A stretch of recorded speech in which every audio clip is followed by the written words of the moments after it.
Mister Gulshan Nagpal, thank you so much for coming to the studio. कैसे हैं आप? Thank you sir 2026 आ चुका है, हर इंसान रेजोल्यूशन लेता है कि मुझे ये करना है जिंदगी में, मुझे ये करना है। मोटिवेशन भी बहुत ज्यादा हाई रहता है इनिशियली। आप 2026 को लेके आपने कुछ स्पेसिफिकली कुछ बनाया कि मुझे ये करना है, मुझे ये करना है when it comes to the resolution?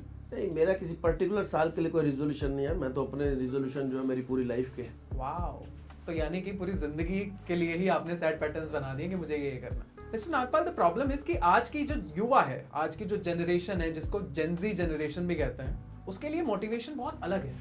लेकिन अगर मैं आपसे बात करूं जिसने दुनिया देखी है, उसके लिए मोटिवेशन है क्या? मोटिवेशन जो आपको दिशा दिखा दे, जो सही डायरेक्शन में ले जाए आपको, जो आपको भटकने से बचा दे। आजकल ना क्या हो रहा है कि 15 सेकंड की रील हो गई, कोई मोटिवेशनल स्पीकर आता है 2-4 मिनट की वीडियो बताता है, हम ऐसे बूस्टअप हो जाते हैं कि यस हमें मोटिवेशन मिल गया। लेकिन आपको नहीं लगता कि मोटिवेशनल स्पीकर जो काम कर रहे हैं वो थोड़ी बहुत देर का काम तो हो जाता है, उसके बाद जिंदगी फिर से वहीं पे आ जाती है, फिर से वही जिंदगी में मलाल हो जाता है। तो ये जो मोटिवेशन है, does this word even exist?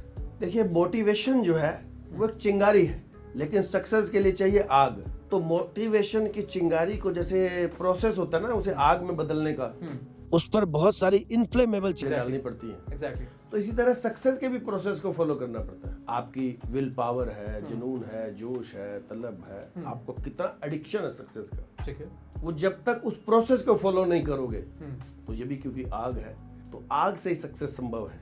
आपको एक स्ट्रॉन्ग विल पावर चाहिए। आपकी जो डायरेक्शन है वो सही है कि नहीं है, आप सही दिशा में जा रहे हैं कि नहीं। परफेक्शन की परवाह किए बगैर आपके एक्शंस बरकरार रहने चाहिए। इस आग को बुझाने के लिए हमारे अंदर हवाएं भी बहुत चलती हैं। कंफ्यूजन है, कंपैरिजन है। आदमी सोचता है कि यार वो तो 2 दिन में सक्सेस हो गया, मैं इतने समय से मेहनत कर रहा हूँ, मुझे सक्सेस नहीं मिल रही। तो ये तेज हवाएं, हमें इनकी तरफ भी अवेयर रहना है, इन हवाओं से बचना है, तभी वो आग जिंदा रहती है। आपने नाम सुना होगा, 3 बार विश्व चैंपियन रहे हैं बॉक्सर मोहम्मद अली का। तो मोहम्मद अली साहब जब तीसरी बार उनके ओपोनेंट ने उन्हें मार गिराया था, तो उन्होंने लिखा है कि जब मैं गिरा पड़ा था और माइक्रो सेकंड में डिसीजन होने वाला था, डिक्लेरेशन होने वाली थी मेरी फेलियर की, हारने की, तो मैंने अपने मन में सोचा कि यार उठ, 2 बार तो तू चैंपियन रह चुका है। मन कह रहा था छोड़, बहुत थक गया हूँ, लेकिन फिर मन ने कहा उठ, तू पहले भी तो लड़ा है, पहले भी तो खड़ा हुआ है। मैं फिर खड़ा हुआ और मैंने अपोनेंट को मार गिराया और मैं चैंपियन बन गया। तो उस समय मेरी किसी स्किल ने काम नहीं किया, मेरी विल ने काम किया।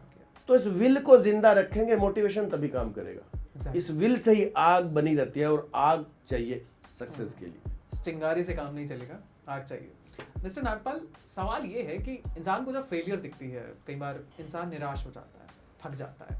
जो आज के देश के युवा हैं, ये फेलियर से इतना डर क्यों रहे हैं? देखिए, वो फेलियर से नहीं डर रहे, कोई भी फेलियर से नहीं डरता। हम डरते हैं उस इमेज के टूटने से जो हमने लोगों में एक फर्जी ढंग से बना रखी होती है। खासकर आज के यूथ में EMI पर लंबी कारें लेना, iPhone 17 Pro लेना, भले ही वो क्रेडिट कार्ड पे ले रहे हैं, अपनी औकात से बड़ा घर बना लेना, या ब्रांडेड कपड़े उधार लेके पहनना, ये जो अपने आप को अमीर दिखने की जो इमेज बना लेते हैं। ठीक है। फिर ऐसे लोग किसी भी फील्ड में जब फेल होते हैं, हम फेलियर से नहीं डरते, वो अपनी इमेज के टूटने से डरते हैं कि लोग क्या सोचेंगे। वो डर उन्हें इतना घेर लेता है कि वो फिर आगे रिस्क नहीं ले पाते, कंफर्ट जोन में चले जाते हैं। फिर विजय माल्या जी हैं जो किंगफिशर के मालिक, वो अगर इंडिया में रहते तो वो ये जानते थे कि इस पे कोई सेक्शन 302 नहीं लग रहा, फांसी नहीं हो जाएगी, और अगर जेल भी हो जाएगी तो VIP की तरह रखे जाएंगे। ऐसे लोग, ठीक है, तो सभी जानते हैं। वो क्यों गए यहाँ से? वो अपनी इमेज के टूटने से डर रहे थे। जो उनकी इमेज रोज मीडिया में आती थी,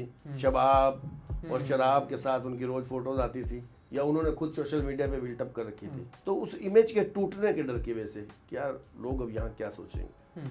और ऐसे लोग जब फेल होते हैं तो फिर वो परमानेंट फेलियर ही रहते हैं, वो परमानेंट फेलियर का सामना करना पड़ता है उन्हें, फिर वो दोबारा बाउंस बैक कर ही नहीं पाते। विजय माल्या के केस में आप क्या मानते हैं? मतलब इज ही अ फेलियर, या फिर उन्होंने अपनी जिंदगी में अचीव किया? फेलियर नहीं, उन्होंने बहुत राइज किया, लेकिन राइज करने के साथ आज जो फैशन शो ऑफ का चल गया है, अपनी एसेट्स लायबिलिटीज का कोई किसी को हिसाब नहीं है, और शो ऑफ की दुनिया में आदमी इतना घुस जाता है कि बस उसे पता नहीं लगता कि मैं क्या कर रहा हूँ, और फिर अपने बिजनेस की तरफ उसका कंसंट्रेशन हट जाता है, और सोसाइटी के उसमें शो ऑफ में सब काम गड़बड़ हो जाता है। लोग कहते हैं विजय माल्या ने देश के साथ गद्दारी की, मानते हैं आप?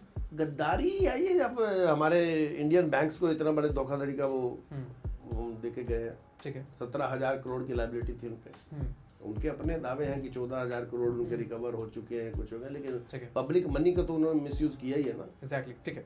मिस्टर नागपाल, अभी रिसेंट में एक बहुत फेमस पॉडकास्टर ने उनका इंटरव्यू लिया।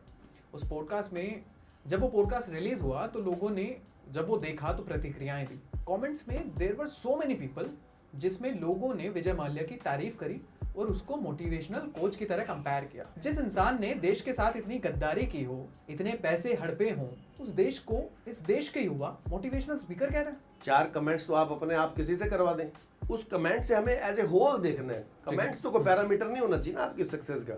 आप कमेंट से देख रहे हैं कि वो मोटिवेशनल स्पीकर बने, क्या है उनकी लाइफ, कहाँ से शुरू हुई, कहाँ खत्म हुई।